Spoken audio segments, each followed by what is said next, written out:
the higher you reach, the more you can fall. I think this is a saying, you hear that. I think there's a famous reggae song, but I want to use this in the context of sports experience that my son's going through. He's definitely stepping up his game. He's 14 years old, playing at the highest level, and that's great. But on the other hand, the more he gets exposure to top level athletes, the more he also sees his own inadequacies. So I want to talk a little bit about this. You know, sports and life in general is a bit like surfing, where you have to commit at the worst moment in time when the wave builds up and you start taking the fall. The one thing you cannot do is hesitate. You have to actually fall down with the wave. You have to let yourself take fully by taken fully by gravity and go with it, so that way you can get the full force of the wave and actually surf it. And it's a little bit like that with my son now. He is certainly feeling nervous about his aptitude to actually compete at the highest level. And I think it's a tough decision, because again, the higher you go, the more inadequacies you see, because you're exposed to the top, and the top shows your weaknesses right away. This is an Audio Long podcast. It's August 21st, 2021. This is Krim Delko. This is the second episode of today. We're up 3.1% for the year. The market's up 18.4%. We're underperforming by 15.3%. This episode is for me to reflect on a bit of an uncomfortable feeling that I'm having right now. And the feeling is that my son is reaching very high. He has developed over the last couple of years as an athlete in the sport of soccer. He went from recreational sports locally here in San Francisco to a little bit more competitive, than really competitive, what was called the Development Academy, which was kind of, the idea was to gather the best players locally and expose them against each other, and then sort of on a regional and a national level. And he's gone from there now to what's now called MLS Next, which is the highest level of US youth soccer, where the best teams locally compete with each other on a nationwide platform. So this is all good, and I think as parents we couldn't be more happy for his development. He's joined a new club in San Jose. We're commuting 1 hour a day one way just for training every day. He trains every day. He trains outside of the club. He's doing all the things that are necessary. We rotate around 3-4 coaches, not all the time, but he's doing, I think, all the right things that I've also discussed in the previous episode, which is it's very important to experiment with coaching, because at some level coaching becomes more of an inspirational aspect and less of a technical coaching. In fact, my son is almost beyond the pure technical know-how. I think at the age of 14 you probably have to have a lot of the technical know-how already ingrained in yourself, and you have to start learning the mind game, or you have to start applying the mindset to the competitive nature of the sport. I think those are much more important aspects that play a role maybe from the age of 14 up to 16, 17. And then at that age, you kind of combine everything, and then that's when these kids turn pro. So having said that now, the thing that makes me feel uncomfortable, and the topic of today's episode here, is to discuss the experience that the higher you reach, the more top level exposure you get, the more inadequate you start feeling. I can sense that from my son. I can sense that myself. I can see that now that he's able to train with some of the best kids at least in the region here in California, and maybe even nationwide, since California is one of the top places to actually play the sport. You basically see what's out there. You see the marketplace. You see what else is there in terms of talent. And you can see some really incredible talent. So that makes you feel inadequate. You're too slow. You're too maybe not tall enough. You're not strong enough. All these things start creeping up. The doubts start creeping up. Before that, when my son was playing recreational and then more competitive and all these things, the competition was always relatively muted, and the dedication and training alone just got you to where you needed to be. I think at this level, dedication and training is a given, and all the other aspects start playing a role. And I want to discuss this a little bit because although I feel a bit uncomfortable, I think also there's a lot of reason for optimism. Number one, I think, like I just said, technical know-how, dedication, physicality, conditioning. I mean, those are all the things that I would say at this point are a given. If you don't have that, you're not going to be able to compete anyway. So that's besides the point. What you need to compete to the next level, which would be to play in a team that can actually win national competitions, maybe make the national teams, or at least be considered for national team trainings and ID camps, and then be considered for professional teams, and then get into the youth academies of very highly regarded professional teams, and then maybe at some point get a professional contract. So to make that arch from where he is today, I think he has to start building a skill set that is, number one, unique to him, to his genetic constellation. So certain things he has to do. For example, speed is a little bit of a problem for my son, but my son is in the 95th percentile of height, which is very good for a goalie. And the higher, the taller people are, the less speed they have. This is just a genetic thing. It's physics. It's harder to move your limbs when they're longer relative to your torso. So that is something that my son has to work on. But I think you should hire for strength and not for weakness in every aspect, in sports, in business. So my son got hired for strength. What are his strengths? Let's talk about the strengths. And this is where I think the optimism comes in. The strengths are his dedication and his mental toughness, his ability to execute flawlessly technical difficulties, which sounds easy, but it's very difficult. For example, catching a high ball is a very technical thing. If you just imagine the amount of math you have to do to catch a fast coming ball that is, let's say, more than arm's length above your head. Those are very difficult technical aspects. Footwork is another one, very important for a goalkeeper because you are exposed to a large goal and you can't possibly cover the whole space. So footwork plays a huge role. Footwork is, on the one hand, solving the problem of positioning, but on the other hand, also solving the problem of being able to, let's say, reach the ball from a certain position. The better your footwork is, the less you have to actually fly, and that helps also in terms of getting hurt and injuries. So footwork is incredibly important. Footwork is something that I personally pay a lot of attention to also in boxing. It's very similar. What is footwork really? Footwork is positioning. And you can solve problems in boxing as much as in goalkeeping by pure strength. So for example, if your positioning is off in goalkeeping, you can just have a very good jump, a very good, what they call a high jump. So you can basically fly from one place to the other and make a save. Now, if you have the ability to do that, that's great. I think it takes a lot of energy. It tends to make people tired fast, and again, makes people very vulnerable for injuries, versus goalkeepers that have very good footwork are able to position themselves to avoid using all this energy to make the save. The same applies to boxing.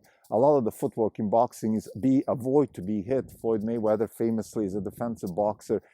His main attribute is not to get hit, and then he uses his few opportunities that he gets to close the deal. So again, footwork is absolutely key. This is something my son excels at. He's very good at high balls, and he has very good feet. That means he can play with the ball, which is the modern game requires also the goalkeeper to be sort of the last man defending and also building up the game. There, of course, there is more work he can do. That's also dependent on his team. This is part of the reason why he left his San Francisco-based team and went to a much higher graded San Jose-based team.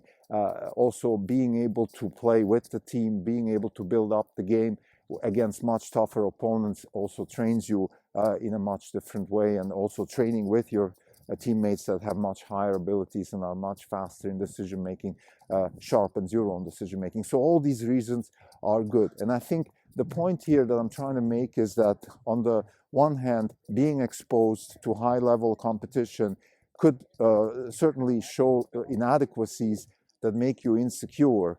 But I think this is exactly where the mind game comes into place, or where the mindset is the weapon. This concept comes into place.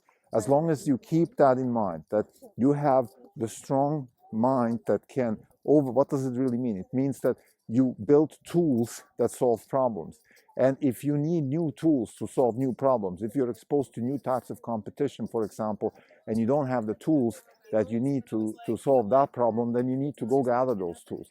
And there are certain things you cannot do. You might be genetically confined or things like that, but most of the time you can do.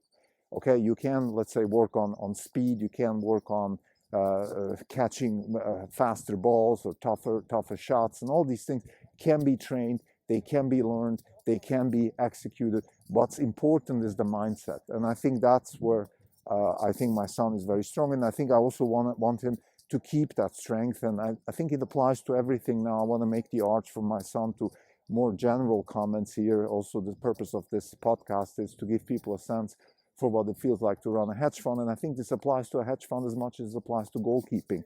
You very often, when you're at the highest point, let's say when you raise a lot of money or you have very good years and you get propelled into sort of almost stardom, and then the expectations go up and you become a money maker and your reputation is your money maker. When all these things start gathering up, you start becoming insecure, because now all of a sudden the margins of error come down.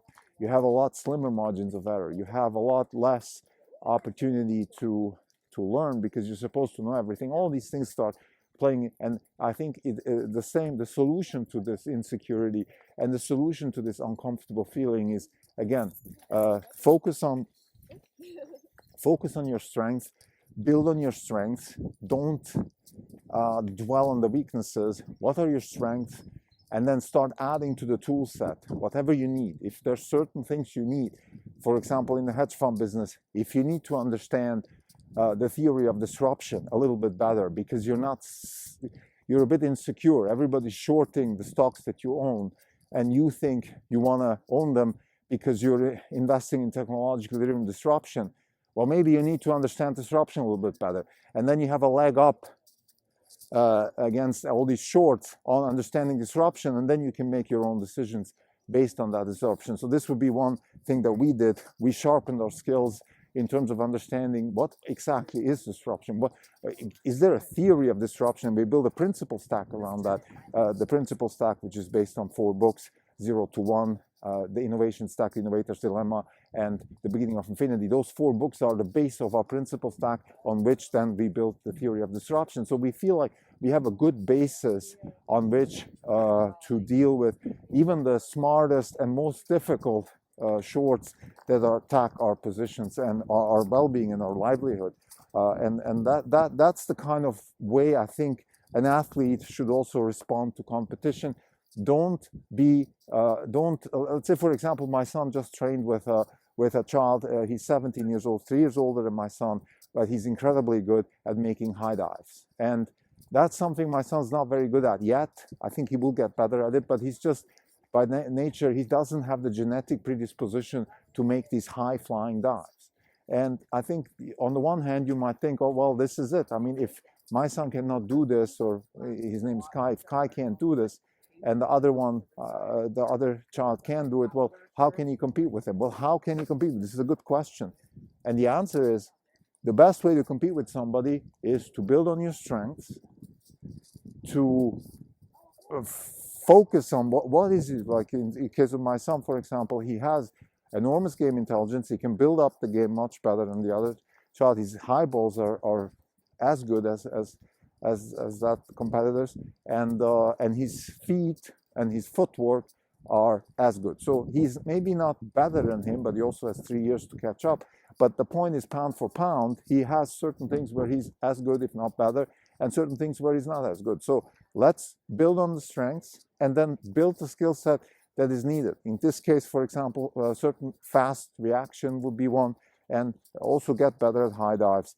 And also, I mean, the good news is, of course, that he doesn't necessarily need to compete face-to-face with that competitor, because they don't need to play in the same team. But, of course, this particular child is a symbol for what's out there and what the real competition is nationwide and globally. And therefore, it makes sense to think, okay, this is the level I need to reach in 3 years. This is what I need to do, and these are my strengths, and this is how I'm going to get there. I think this is a much healthier way to deal with problems than to be afraid, uncomfortable, and so on and so forth. Lastly, I want to actually talk about fear. Mike Tyson said, everybody's afraid. The question is what you do with it. Now, I want to rephrase that in another way. I think fear is good. When you compete, again, let's say, for example, I said I have an uncomfortable feeling with my son, the way he's positioning himself right now relative to the top of his trade in soccer. But on the other hand, I also feel like this fear, this uncomfortable feeling is a good thing, because the question, like Tyson said, it's normal to be afraid. The question is, what are you going to do with it? And I think that's where I hope my son and us and all his teammates and his coaches will do the right thing, which is, again, build on the strengths and then start filling up the gaps by building a tool set that allows to either overcome the weaknesses or keep building on the strengths, then therefore the weaknesses don't play such a big role. Because in the end, every game, the soccer game as much as the hedge fund game, it's a game of dimensions. You have a lot of strength in certain areas, you have weaknesses in other areas. The strengths have to overcome the weaknesses. And sometimes the marginal utility of certain strengths is not as high. For example, if you're very, very well connected as a hedge fund manager, that might help you. But at some point, even having more connections, going to another conference, meeting another CEO for lunch is not going to really help you make money. So there's also, and your weakness, let's say you're too overconfident, you're too egocentric, you don't think, you're not open enough, that can be a detrimental factor. So you need to kind of find an optimal way of strengths and weaknesses, build on your strengths, but make sure that certain weaknesses don't bring you down, and also don't focus just on the strength for the sake of focusing on strengths, because their marginal utility could be diminishing. So to summarize, this episode the purpose of this episode is to talk about the uncomfortable feeling that I have with my son positioning himself at the highest level in his sport, and therefore also feeling inadequate. The higher you go, the more inadequate you feel, because you see what's out there in terms of competition. I think this shouldn't be a bad thing. This should be a good thing. In the Mike Tyson way, fear is normal, but what do you do with it? This is the question. And what do you do with it is build on your strengths and start building more tools to overcome the weaknesses.